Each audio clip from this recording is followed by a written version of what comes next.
Assalamualaikum warahmatullahi wabarakatuh. Perkenalkan, nama saya Aprilia Fatikasari dengan NIM terakhir 288. Di sini saya akan menjelaskan materi mengenai pengambilan keputusan etis. Nah, di sini ada pokok pembahasan yang pertama, yaitu tentang landasan dan kondisi pengambilan keputusan etis. Nah, apa itu pengambilan keputusan etis? Pengambilan keputusan etis adalah proses memilih tindakan yang sesuai nilai moral, standar profesional, dan mempertimbangkan dampaknya terhadap seluruh pihak yang terlibat. Nah, di sini berdasarkan apa?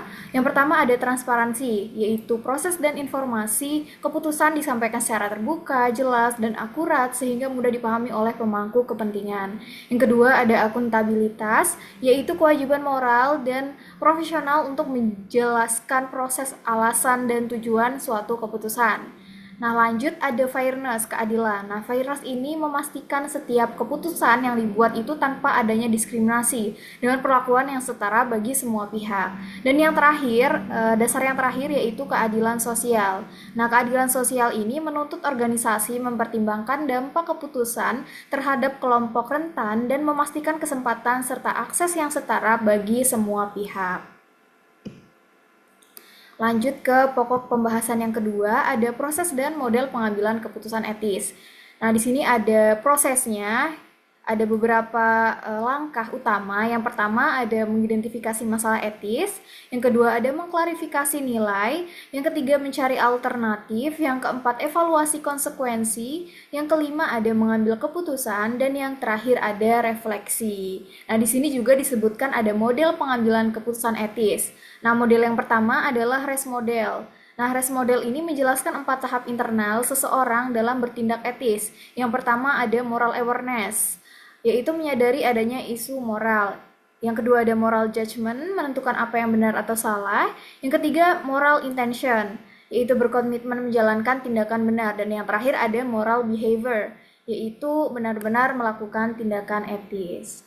Nah, di sini ada model yang kedua, yaitu plus model, yaitu menilai keputusan dari 4 sudut pandang. Yang pertama ada policies, sesuai kebijakan, legal, sesuai hukum, universal value, sesuai nilai moral umum, dan self, sesuai hati nurani. Nah, di sini ada model yang ketiga, yaitu ethical decision making framework, EDMV.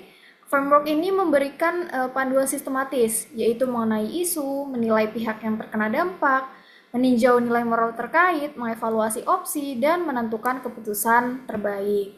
Nah, di sini dalam pokok pembahasan yang ketiga, yaitu tentang isu-isu etis kontemporer di era teknologi. Nah, yang pertama ada tentang keamanan data dan privasi. Di era digital, data menjadi aset yang sangat berharga. Nah, ancamannya seperti kebocoran data, pencurian identitas, dan penyalahgunaan informasi yang semakin meningkat. Nah, yang kedua ada etika artificial intelligence. Nah, di sini AI dapat memberikan manfaat tetapi juga ada risiko nih yang menimbulkan bias, diskriminasi, atau kurang transparan. Nah, prinsip yang diperlukan itu fairness, akuntabilitas, transparansi, dan kemampuan menjelaskan proses keputusan AI.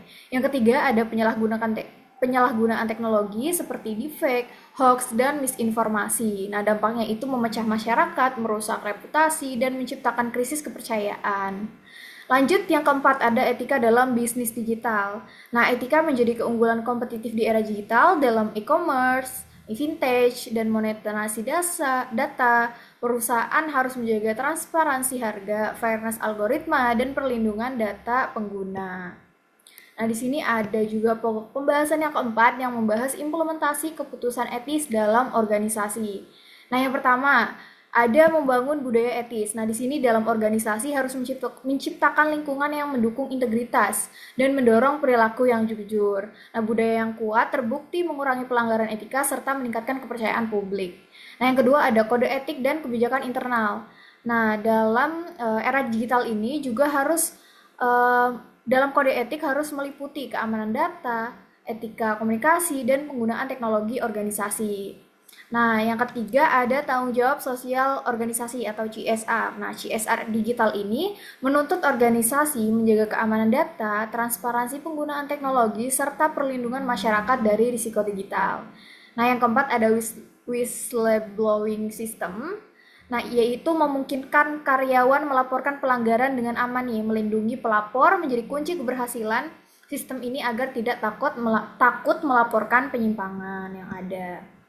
Nah, kesimpulan dalam keputusan etis ini yaitu pengambilan keputusan etis memastikan setiap tindakan itu tidak hanya benar secara aturan, tetapi juga benar secara moral.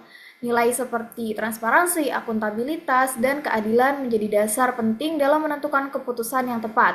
Proses pengambilan keputusan etis juga harus dilakukan secara terstruktur agar lebih objektif dan tanggung jawab.